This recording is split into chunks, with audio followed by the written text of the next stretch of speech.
प्रभु तेरी वाणी जीवन की रोटी, नैनों की ज्योति अंधेरा मिटाती।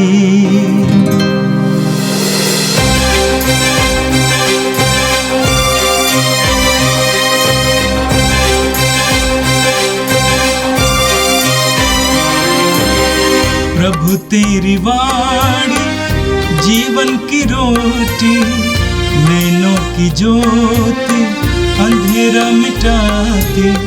प्रभु तेरी वाणी जीवन की रोटी, नैनों की ज्योति अंधेरा मिटाती। वाणी वाणी वाणी वाणी वाणी पवित्र है, शाश्वत है, जीवन का मन्ना है। 4 जुलाई सोमवार। पहला पाठ नबी होशुआ का ग्रंथ, अध्याय 2, पद संख्या 16 से 18, 21 से 22 तक। मैं तुम्हें सदा के लिए अपनाऊंगा, मैं उसे लुभा कर मरुभूमि को ले जाऊंगा और उसे सांत्वना दूंगा।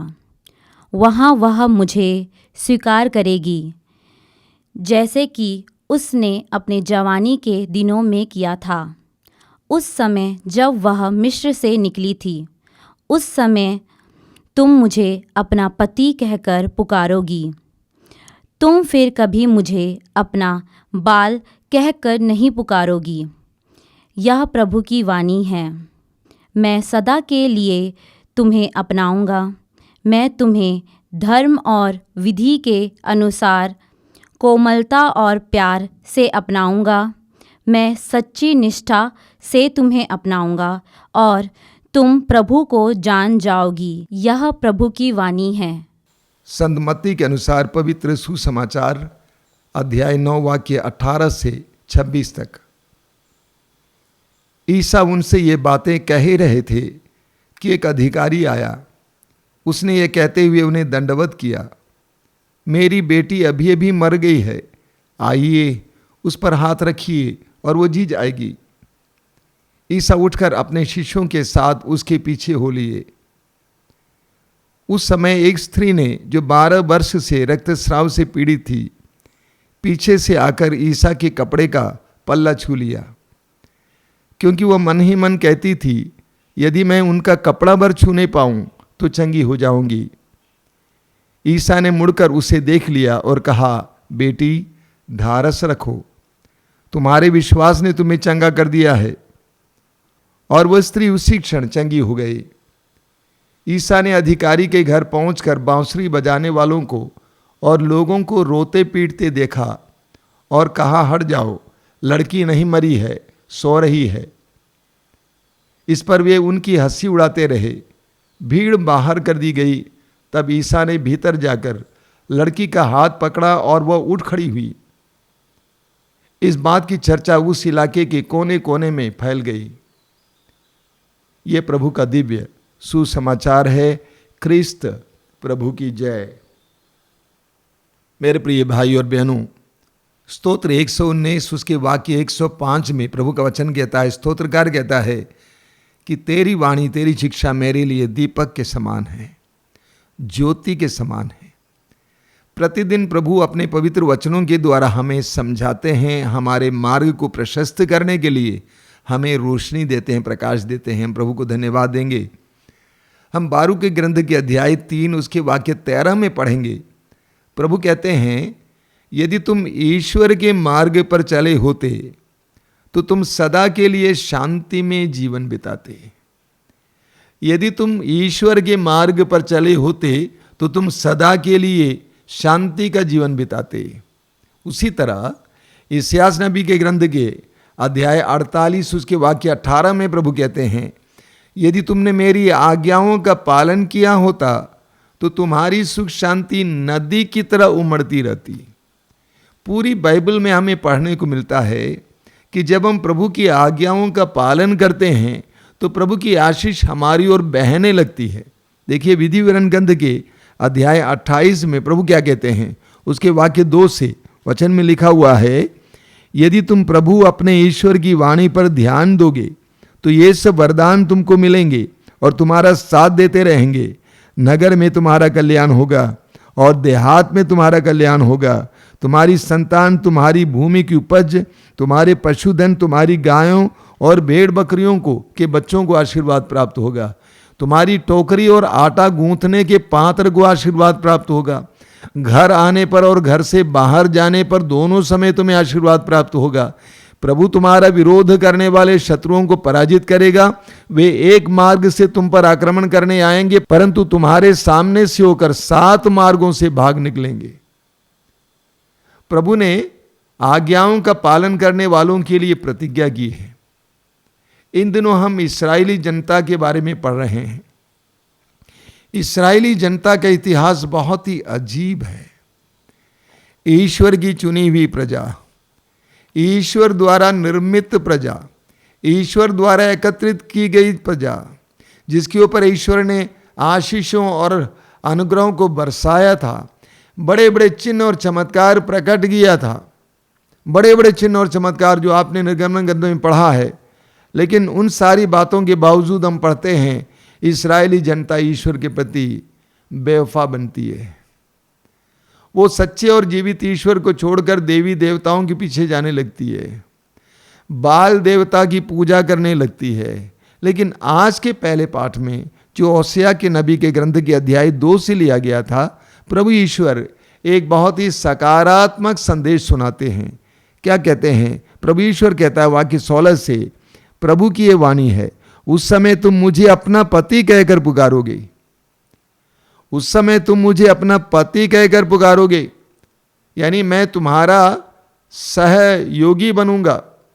उस समय तुम मुझे अपना पति मानोगे, अपना मालिक मानोगे, अपना प्रभु मानोगे। तुम फिर कभी मुझे अपना बाल कहकर नहीं पुकारोगी।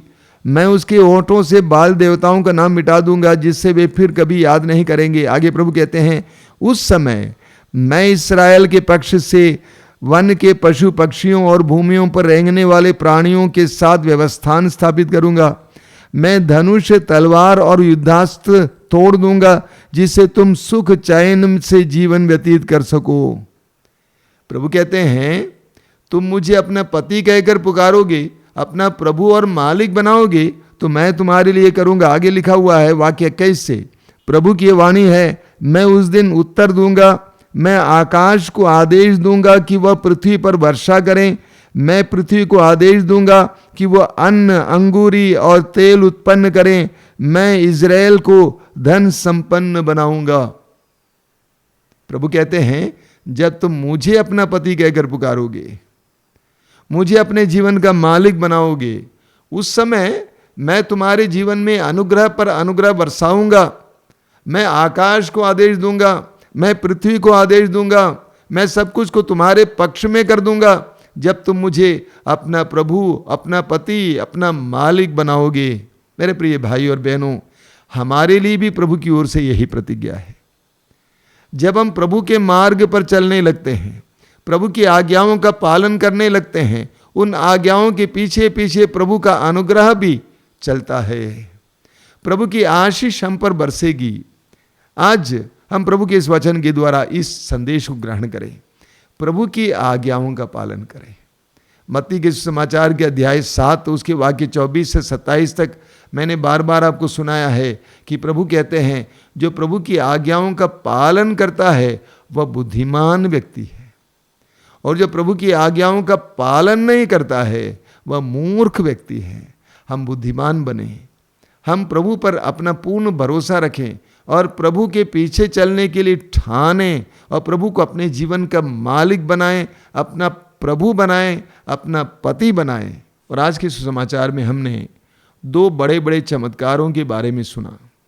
एक है, एक अधिकारी की बेटी को यीशु जिंदा करते हैं, और दूसरा है 12 साल से रक्तस्राव से पीड़ित नारी को यीशु चंगा करते हैं। दोनों बहुत बड़े बड़े चमत्कार हैं। हम इस पर मनन करेंगे। वचन में लिखा हुआ है, ईसा उनसे ये बातें कह ही रहे थे कि एक अधिकारी आया। उसने यह कहते हुए उन्हें दंडवत किया, मेरी बेटी अभी अभी मर गई है, आइए और उस पर हाथ रखिए और वो जी जाएगी। मार्कुस के सुसमाचार में उस अधिकारी का नाम भी बताया गया है, जायरुस। और यह भी बताया गया कि एक बहुत बड़ी भीड़ यीशु के चारों ओर थी। इसके बावजूद वो अधिकारी यीशु के सामने आता है, झुकता है, दंडवत करता है, नम्र बनाता अपने आप को और यीशु के सामने अपने बहुत बड़े विश्वास को व्यक्त करता है। क्या कहता है? मेरी बेटी अभी अभी मर गई है, आप आइए और उस पर हाथ रखिए और वो जी जाएगी। क्या जबरदस्त विश्वास है। वचन में लिखा हुआ ये सुनकर ईसा उठकर अपने शिष्यों के साथ उसके पीछे हो लिए। उस अधिकारी के विश्वास ने यीशु को वहां से उठने के लिए और अधिकारी के घर जाने के लिए मजबूर किया। एक जबरदस्त उदाहरण विश्वास के लिए। आगे हम पढ़ेंगे, ईसा ने अधिकारी के घर पहुंचकर बांसुरी बजाने वालों को और लोगों को रोते पीटते देखा और कहा, हट जाओ, लड़की नहीं मरी है, सो रही है। दूसरी तरफ यीशु का विश्वास देखिए। यीशु ने कहा कि लड़की मरी नहीं है, वो सो रही है। हालांकि वो लड़की मर चुकी थी, लेकिन यीशु के लिए वो सो रही थी। यूहन्ना के समाचार के अध्याय 11 में लाजरुस की कब्र के सामने खड़े होकर भी प्रभु ने इसी तरह के एक विश्वास व्यक्त किया। उन्होंने लोगों से कहा कि कब्र के सामने जो पत्थर उसे हटा दो। मार्था ने कहा कि प्रभु आज चौथा दिन है। प्रभु ने कहा, यदि तुम विश्वास करोगी तो तुम परमेश्वर की महिमा देखोगी। मार्था के लिए लाजरुस मर चुका था और उसकी लाश सड़ चुकी थी, लेकिन यीशु ने उसमें जिंदा लाजरुस को देखा। यीशु का विश्वास देखिए। और यीशु ने भीतर जाकर लड़की का हाथ पकड़ा और वो उठ खड़ी हो गई। यीशु ने छुआ और लड़की जो मरी हुई थी उठ खड़ी हो गई।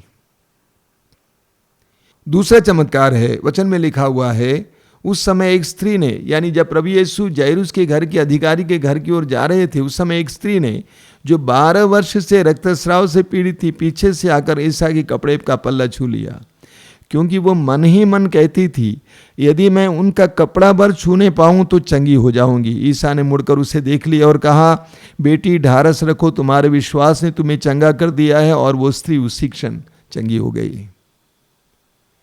उस नारी के भी विश्वास को देखिए। 12 साल से रक्तस्राव से पीड़ित थी। ऐसी दयनीय अवस्था में उसने विश्वास किया, यदि मैं यीशु नाजरी के कपड़े को छू लूंगी मैं चंगी हो जाऊंगी। एक दृढ़ विश्वास। दोनों व्यक्तियों में हम विश्वास की दृढ़ता देखते हैं। पहला व्यक्ति अधिकारी अपने आप को नम्र बनाता है। इतना ही नहीं, पहले से विश्वास करता है, मेरी बेटी अभी अभी मर गई है, आप आइए, हाथ रखिए और वो जी जाएगी। वो पहले से ही विश्वास करता है, यीशु आएंगे और मेरी बेटी के सिर पर या हाथ को पकड़ेंगे और वो जी जाएगी। पहले से ही विश्वास। विश्वास का रूप देखिए। उसी तरह रक्तस्राव से पीड़ित नारी के अंदर भी पहले से ही विश्वास है। क्या? यदि मैं यीशु नाजरी के कपड़े के पल्ले को छू लूंगी मैं चंगी हो जाऊंगी। ये सच्चा विश्वास है, पक्का विश्वास है। ऐसे विश्वास रखने वाले लोगों के जीवन में प्रभु के चमत्कार और चिन्ह प्रकट होते हैं। मार्कुस के सुसमाचार के अध्याय 11 वाक्य 24 में प्रभु यीशु कहते हैं, प्रार्थना में तुम जो मांगते हो विश्वास करो तुम्हें मिल चुका है और वो तुम्हें दिया जाएगा। यह एक दृढ़ विश्वास है, एक पक्का विश्वास है। पहले से ही निर्णय लेना कि मुझे मिल चुका है। आप पढ़ेंगे नबी एलिय्याह के बारे में, राजाओं के पहले ग्रंथ के अध्याय 18 में। नबी एलिय्याह कार्मल पहाड़ पर चढ़ता है इस्राएल पर वर्षा के लिए प्रार्थना करने के लिए, और चढ़ते समय पहले से ही बता देता है कि वर्षा आ रही है। ये एक पक्के विश्वासी का प्रमाण है, चिन्ह है। हम अक्सर प्रार्थना करते हैं, प्रभु से मांगते हैं, लेकिन अक्सर मांगते ही रहते हैं लेकिन विश्वास नहीं करते हैं कि हमें मिल चुका है। प्रभु कहते हैं तुम ऐसा विश्वास करो कि तुम्हें मिल चुका और वो तुम्हें दिया जाएगा। जैसे जायरुस ने विश्वास किया, अधिकारी ने विश्वास किया, प्रभु ने वैसा ही किया। जैसे उस रक्तस्राव से पीड़ित नारी ने विश्वास किया, प्रभु ने उसके लिए वैसा ही किया। इसलिए प्रभु ने क्या कहा? प्रभु ने कहा ढारस रखो, तुम्हारे विश्वास ने तुम्हें चंगा कर दिया है। मेरे प्रिय भाई और बहनों, विश्वास में कितनी बड़ी शक्ति होती है। विश्वास में कितनी बड़ी शक्ति होती है। पहले ही विश्वास करना है कि प्रभु ने मुझे चंगा किया है। यदि मैं यीशु को छू लूंगी, मैं चंगा हो जाऊंगा, चंगी हो जाऊंगी। यदि यीशु मेरी बेटी को स्पर्श करेंगे, वो बेटी जो मरी पड़ी है जिंदा हो जाएगी। एक ऐसा विश्वास आज हम प्रभु से प्रार्थना करेंगे कि प्रभु हमें भी ऐसा विश्वास दीजिए। आइए हम प्रार्थना करें। प्रभु यीशु, धन्यवाद देते हैं आज के सुंदर दिन के लिए। तेरे पवित्र वचनों के द्वारा तू हमारी बुद्धि को प्रकाशित करता है, तू हमें ऊर्जा प्रदान करता है, तू हमें शक्ति प्रदान करता है। धन्यवाद देते हैं यीशु, धन्यवाद देते हैं। मेरे प्रभु यीशु, इस समय इन वचनों को सुनने वाले मेरे भाई बहनों को विश्वास का वरदान दीजिए। उनके जीवन में तेरे चमत्कार और चिन्हों को प्रकट होने दीजिए, तेरे सामर्थ्य को प्रकट होने दीजिए। धन्यवाद यीशु, तेरी स्तुति हो, तेरी महिमा हो, तेरी आराधना हो। हमारी प्रार्थना को ग्रहण कर, आमीन। प्रभु तेरी वाणी जीवन की रोटी, नैनों की ज्योति अंधेरा मिटाती। वाणी वाणी वाणी वाणी वाणी पवित्र है, शाश्वत है, जीवन का मन्ना है।